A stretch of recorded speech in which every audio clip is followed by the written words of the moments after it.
Est- Estaba esperando estos días y creo que ha llegado el día.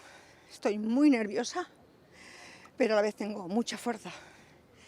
Voy a dejar todo esto en manos de la justicia.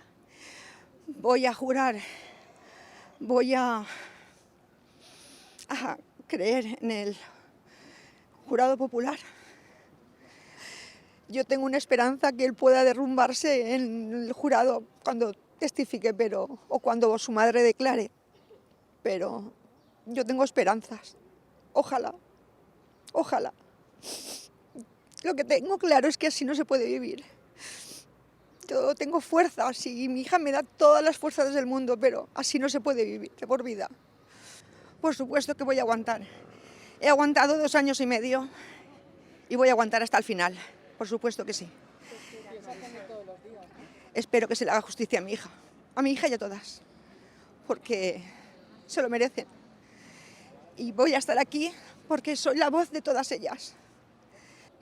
Y que por favor, que el jurado popular se ponga en mis zapatos como madre, que me han quitado a mi hija muy injustamente. No le tengo miedo, no le tengo ira, no le tengo asco, no le tengo nada. Es que realmente de él no me acuerdo.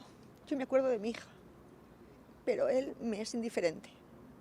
Yo no soy quien para decirle la pena que le pueda caer. Eso, la justicia, creo que sí